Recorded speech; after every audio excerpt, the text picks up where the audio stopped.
नमस्कार विद्यार्थी मित्रांनो, मी प्राध्यापक डॉक्टर दिलीप पवार, मराठी विभाग प्रमुख KTHM महाविद्यालय नाशिक आणि सदस्य मराठी अभ्यास मंडळ सावित्रीबाई फुले पुणे विद्यापीठ पुणे. मित्रहो, 12वीच्या परीक्षेत यशस्वीपणे उत्तीर्ण होऊन आपण प्रथम वर्ष कला या वर्गात दाखल झालात.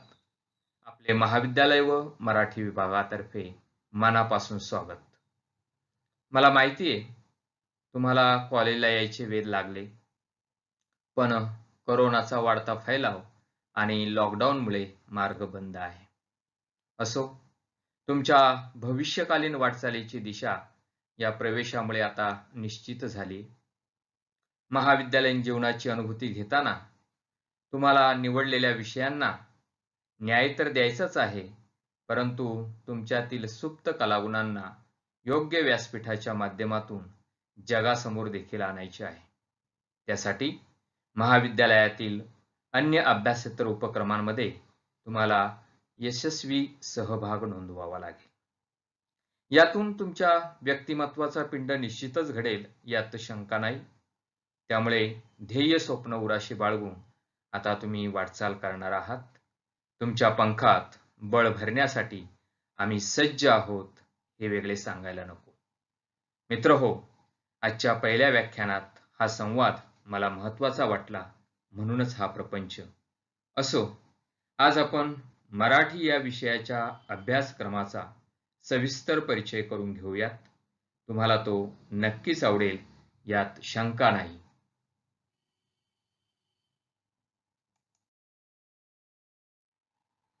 मित्रहो, सावित्रीबाई फुले पुणे विद्यापीठाने प्रथम वर्ष कला या वर्गासाठीचा मराठी विषयाचा हा पुनर्रचित अभ्यासक्रम जून 2019 अर्थात मागील वर्षापासून लागू केलेला आहे.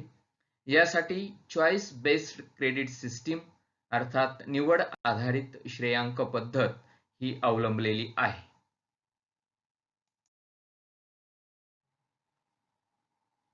मित्रहो, सत्रनिहाय विषय आपण जाणून घेऊया. नियमित अभ्यासक्रमासाठी पहिल्या सत्रासाठी मराठी साहित्य, कथा आणि भाषिक कौशल्य विकास हा विषय आहे. तर दुसऱ्या सत्रासाठी मराठी साहित्य, एकांकिका आणि भाषिक कौशल्य विकास हा विषय आपल्याला अभ्यासावयाचा आहे. काही महाविद्यालयांच्या मध्ये पर्यायी अभ्यासक्रम देखील शिकवला जातो. त्यासाठी पहिल्या सत्रासाठी व्यावहारिक व उपयोजित मराठी भाग 1 आणि दुसऱ्या सत्रासाठी व्यावहारिक व उपयोजित मराठी भाग 2 हे विषय असतील. मित्रांनो, ह्या सर्व विषयांचा जो काही संकेतांक आहे तो CC1A असा आहे.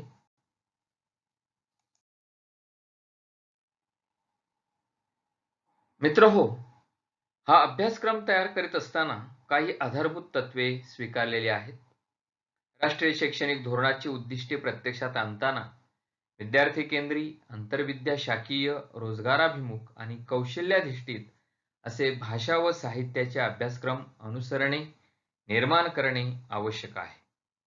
तसेच जीवन कौशल्य विकासासाठी भाषा, साहित्य, कला ही माध्यमे अधिक परिणामकारकतेने समजावून घेणे देखील आवश्यक झाले आहे. साहित्यिक क्षमता, भाषिक क्षमता वाढीसाठी, जीवनाच्या आकलनासाठी आणि प्रगल्भतेसाठी विद्यार्थ्यांना सिद्ध करणे ही आजची गरज बनलेली आहे. आणि मग या सर्व पार्श्वभूमीवरती या सर्व बाबींचा सखोल असा विचार मराठी अभ्यास मंडळाने केला आणि या विषयासाठीची काही उद्दिष्टे जी आहे ती निश्चित केलेली आहे. त्यातील पहिलं उद्दिष्ट आहे मराठी भाषा, मराठी साहित्य आणि मराठी संस्कृती यांचे अध्ययन करणे. मित्रहो, भाषा हे संवादाचं अत्यंत प्रभावी असं माध्यम आहे.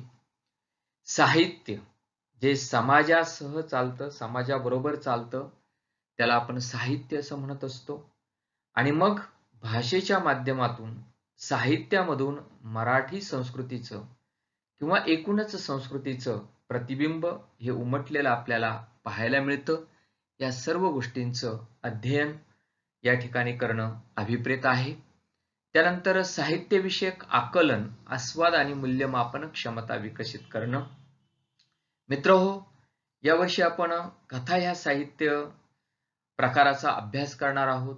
आणि मग जेव्हा आपण कथेचं आकलन करतो म्हणजे नेमकं काय करतो, तर कथेचे जे काही घटक असतील किंवा कथेचे जे काही उपप्रकार असतील त्यांचा विचार डोळ्यासमोर ठेवून आपण ह्या कथेचं आकलन आणि आस्वाद घेत असतो.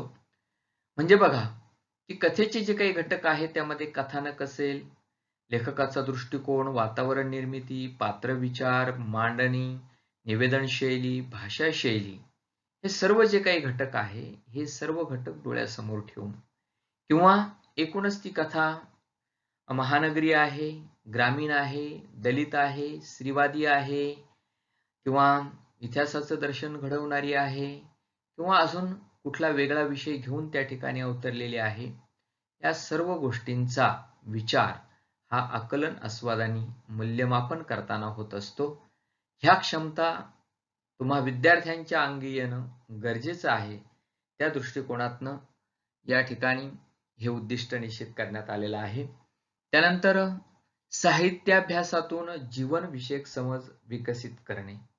मित्रहो, साहित्यामधून समाजाचं प्रतिबिंब हे उमटत असतं आणि मग लेखक असेल किंवा कवी असेल तो त्या ठिकाणी समाजातून जे काही अनुभवांचं संचित वेचत असतो ते वेचलेलं संचित तो आपल्या कलाकृतीच्या मधून वाचकांच्या समोर ठेवत असतो आणि हे ठेवत असताना काही जीवनविषयक मूल्ये हे देखील त्या ठिकाणी तो पेरत असतो.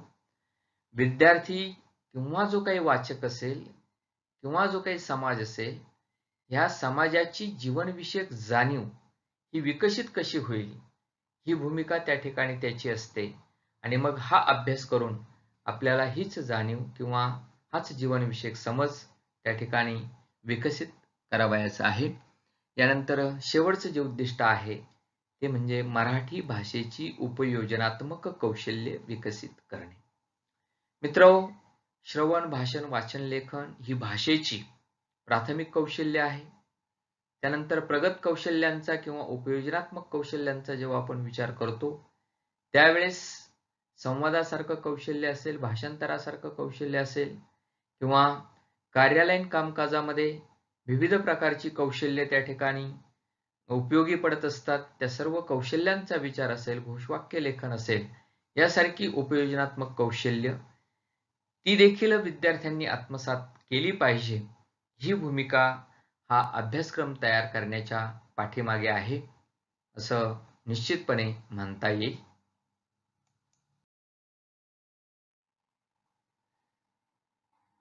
मित्रहो, 2019-20 साठी प्रथम वर्षाचा हा अभ्यासक्रम अर्थात मागच्या वर्षी तो लागू झालेला आहे. या वर्षी द्वितीय वर्षाचा अभ्यासक्रम मागील वर्षाची मुलं शिकतायत आणि 2021 आणि 22 हे तृतीय वर्ष या अभ्यासक्रमाचं असेल. आता तुम्ही खरं म्हटलं तर तुमची ही दुसरी बॅच आहे आणि BA मराठी हा जो पुनर्रचित अभ्यासक्रम आहे हा 3 वर्षांचा आणि 6 सत्रांमध्ये विभागलेला अभ्यासक्रम आहे. मी जसं म्हटलं की चॉईस बेस्ड क्रेडिट सिस्टीम, निवड आधारित श्रेयांक पद्धत ही विद्यापीठाने स्वीकारलेली आहे आणि या प्रत्येक विषयाच्यासाठी 3-3 श्रेयांक त्या ठिकाणी आहेत. आणि मग FYBA साठी सत्र 1 आणि सत्र 2, SYBA साठी सत्र 3 आणि सत्र 4 आणि TYBA च्या साठी सत्र 5 आणि सत्र 6 अशा 6 सत्रांमध्ये हा अभ्यासक्रम विभागलेला आहे आणि एकूण श्रेयांक आहे 132. आणि यासाठी जो पॅटर्न आपण निवडलेला आहे किंवा विद्यापीठाने निवडलेला आहे तो निवड आधारित श्रेयांक पद्धत हा आहे. यानंतर आपण परीक्षा पद्धती जाणून घेऊया. सेमिस्टर अर्थात सत्र पद्धत आहे. एकूण 2 सत्रांमध्ये हा अभ्यासक्रम विभागलेला आहे. त्यानंतर पेपर किंवा ज्याला आपण प्रश्नपत्रिकेचा आराखडा जो असेल किंवा स्वरूप जे आहे ते आपण जाणून घेऊया. विद्यापीठ सत्र परीक्षा ही 70 गुणांची असेल आणि अंतर्गत मूल्यमापन हे 30 गुणांचं असेल. एकूण गुण 100 असतील. त्यानंतर विद्यापीठ सत्र परीक्षेमध्ये उत्तीर्ण होण्यासाठी 70 पैकी 28 गुण विद्यार्थ्यांनी प्राप्त करणे हे अनिवार्य आहे. याशिवाय अंतर्गत मूल्यमापनामध्ये तुम्हाला 30 पैकी 12 गुण मिळवणं हे देखील अनिवार्य आहे.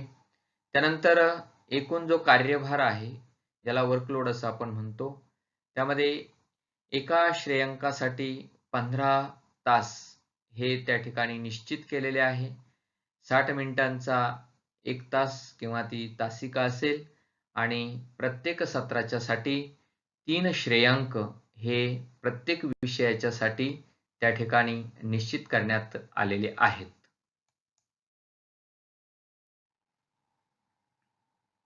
मित्रहो, नियमित अभ्यासक्रमामध्ये नेमलेला जो विषय आहे पहिल्या सत्रासाठी मराठी साहित्य, कथा आणि भाषिक कौशल्य विकास, याची जी काही उद्दिष्टे आहे ती आपण जाणून घेऊया. कथा ह्या साहित्य प्रकाराची ओळख विद्यार्थ्यांना करून देणे. तर मराठी समकालीन कथा हे जे काही संपादित पुस्तक यासाठी नेमलेलं आहे, त्यातील कथांच्या अनुषंगाने कथा ह्या साहित्य प्रकाराचा परिचय आपल्याला करून दिला जाईल. त्यानंतर कथा हा जो साहित्य प्रकार आहे, म्हणजे मराठी साहित्यामध्ये कथा, कादंबरी, नाटक, ललित गद्य, आत्मचरित्र, चरित्र यासारखे जे काही वेगवेगळे साहित्य प्रकार आहेत, त्यांच्यापैकी कथा हा साहित्य प्रकार आपण यावर्षी अभ्यासतो आहोत. म्हणून त्याचे स्वरूप असेल, त्याचे विविध घटक आणि त्याचे जे काही प्रकार आहे यांचा देखील आपल्याला परिचय करून घ्यायचा आहे. त्यानंतर विविध साहित्य प्रवाहांमधील कथा. विविध साहित्य प्रवाहांमधील कथा म्हणजे नेमकं काय? तर जसं मी म्हटलं की महानगरीय असेल, ग्रामीण असेल, दलित असेल, स्त्रीवादी असेल, आदिवासी असेल, अशा विविध साहित्य प्रवाह जे आहे मराठीमधले, यातल्या काही कथा प्रातिनिधिक स्वरूपामध्ये या पुस्तकामध्ये समाविष्ट करण्यात आलेल्या आहे. आणि मग ह्या संपूर्ण निवडक कथा ज्या आहेत त्या कथांचं आपल्याला या ठिकाणी या पहिल्या सत्रामध्ये अध्ययन करणे अभिप्रेत आहे. आणि भाषिक कौशल्यांचा विकास हा देखील त्या ठिकाणी करून घ्यायचा आहे. म्हणजे बघा, जसं मी मगाशी तुम्हाला वेगवेगळी जी काही उपयोजनात्मक कौशल्य आहे त्या कौशल्यांच्या बद्दल बोललो, तर ही आणि इतर काही जी काही भाषिक कौशल्य आहे त्यांचा आपल्याला या ठिकाणी अत्यंत सविस्तर असा परामर्श घ्यायचा आहे. यानंतर आपण नेमलेल्या अभ्यासक्रमाचे घटकनिहाय तपशील जाणून घेऊया.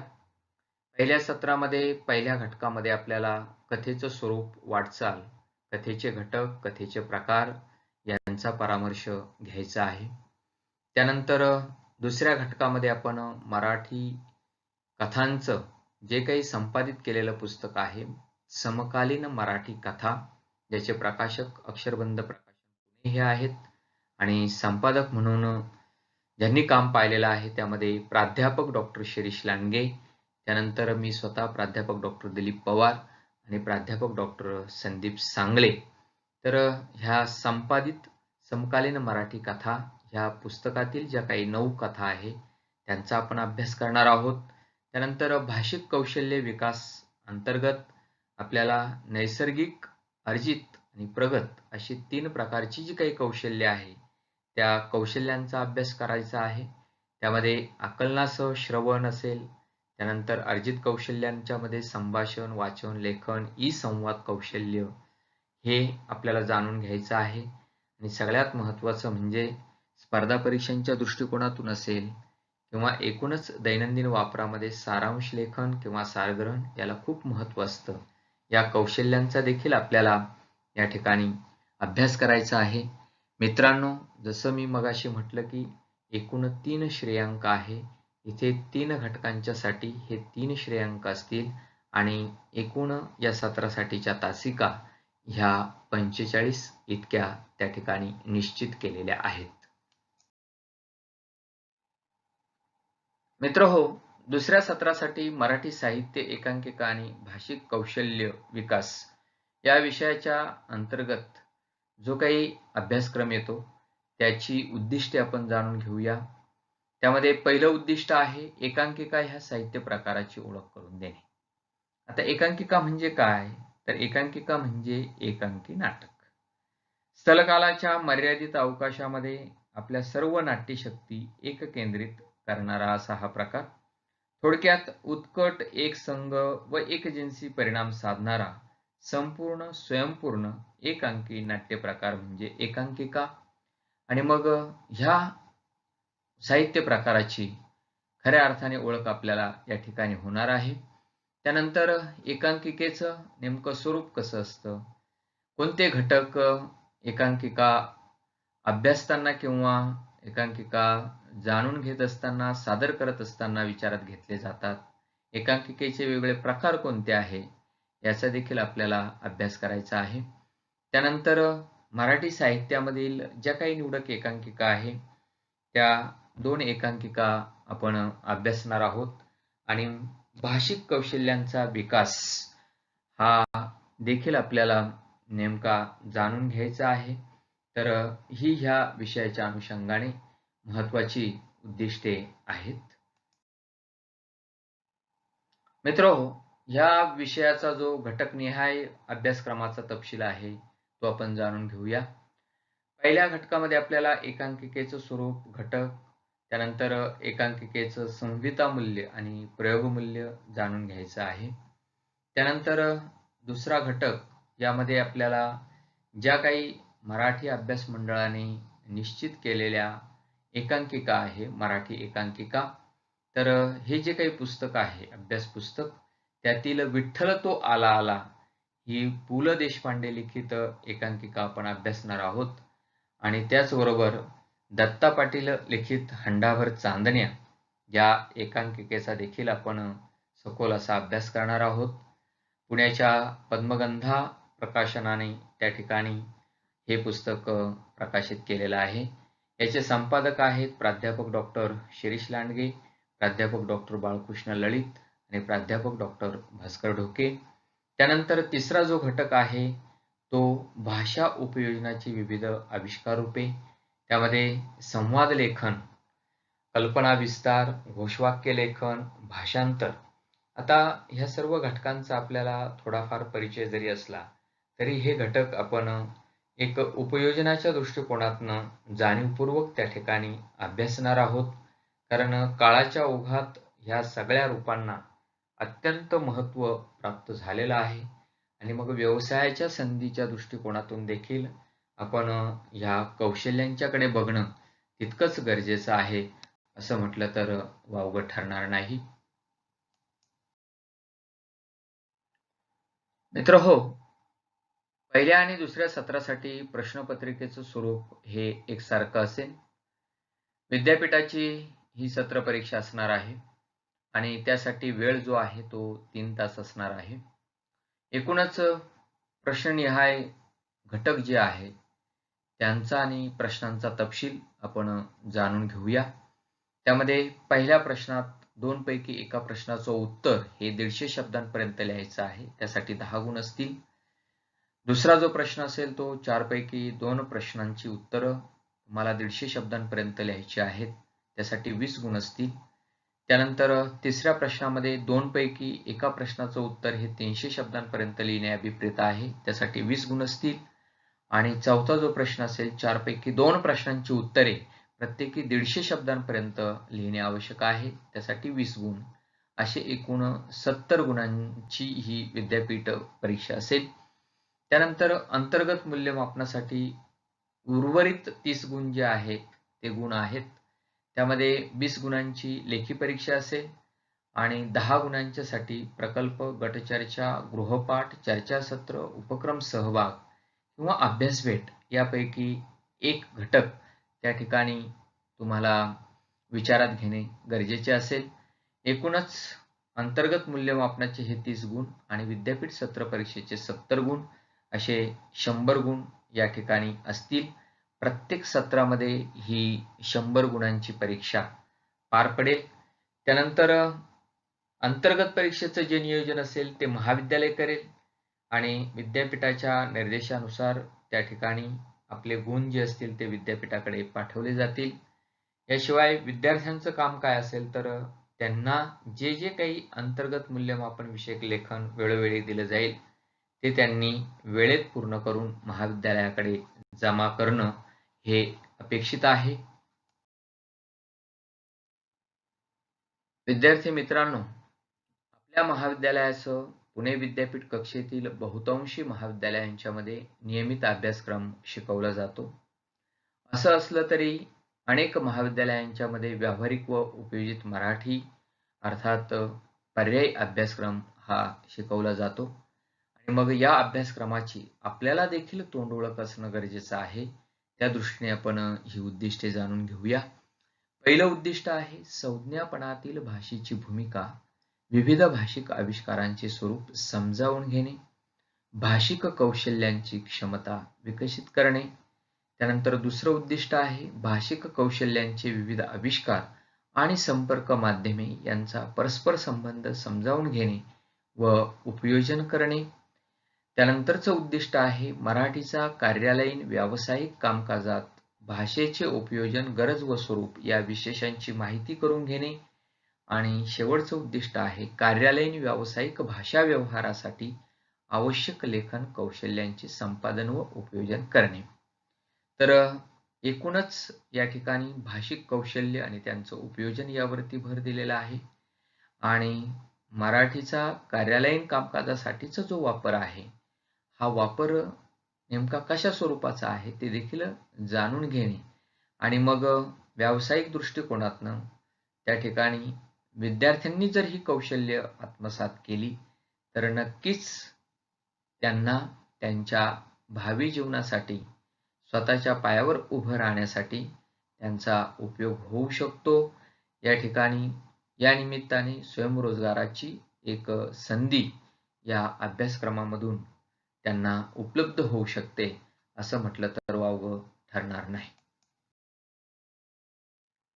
या विषयाचा पहिल्या सत्रातील घटकनिहाय अभ्यासक्रम आपण जाणून घेऊया. त्यामध्ये पहिल्या घटकामध्ये आपल्याला जीवन व्यवहारातील भाषेचे स्थान, यात भाषेचे स्वरूप असेल, व्याख्या असतील, आविष्करणाचे प्रकार असतील, मौखिक व लिखित जीवनक्षेत्रे आणि भाषेचे एकूण उपयोजन जे आहे ते आपल्याला जाणून घ्यायचं आहे. तसंच भाषिक कौशल्य जी आहेत त्यामध्ये कलनासह श्रवण असेल, संभाषण, वाचन, लेखन असेल. त्यानंतर ही सगळी कौशल्य जी आहे ही कौशल्य आत्मसात करायची आहे.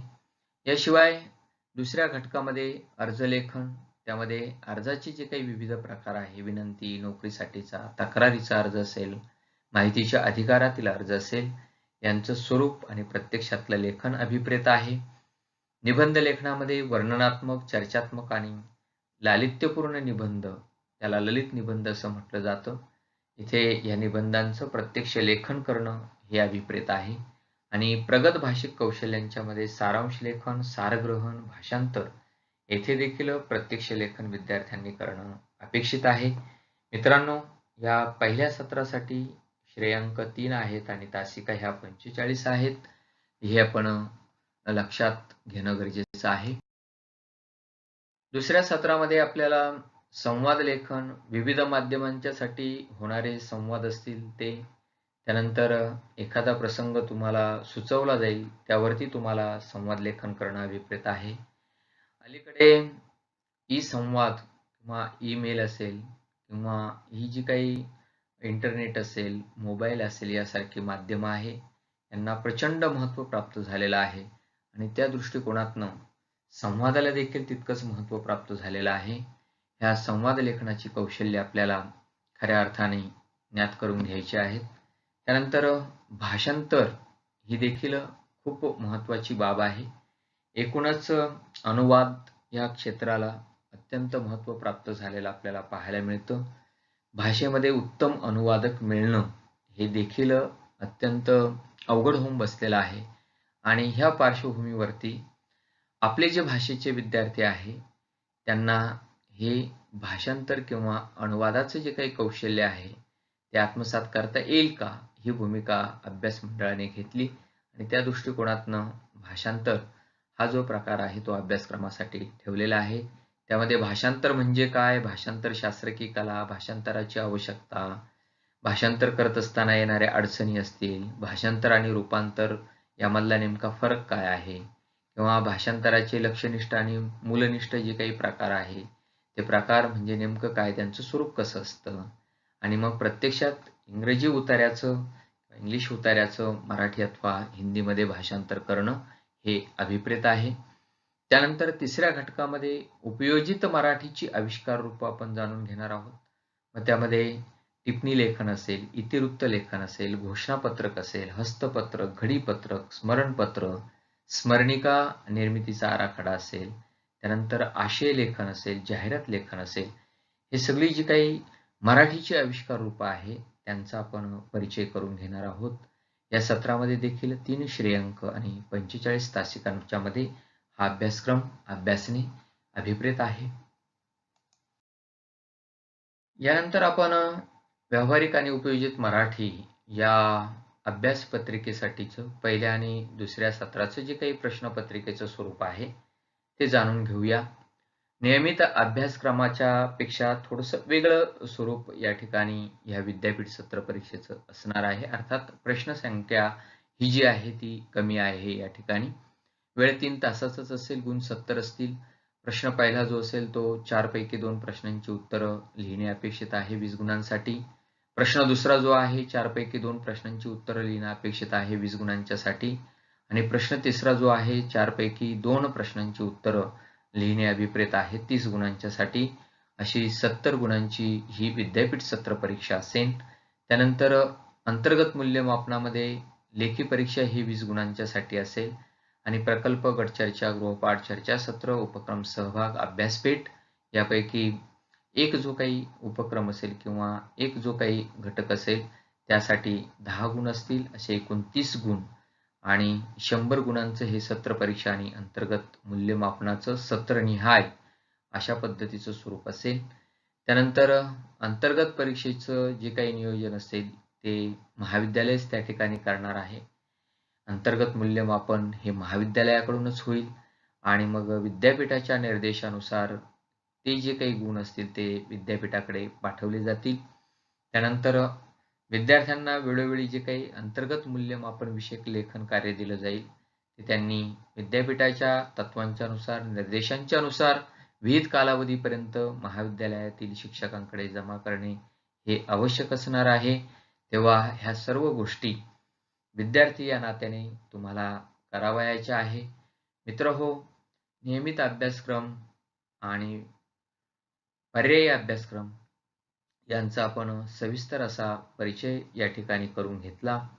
अधिक माहितीसाठी किंवा जे काही यासाठी आवश्यक असे संदर्भ ग्रंथ आहे त्याची यादी थोडी मोठी आहे.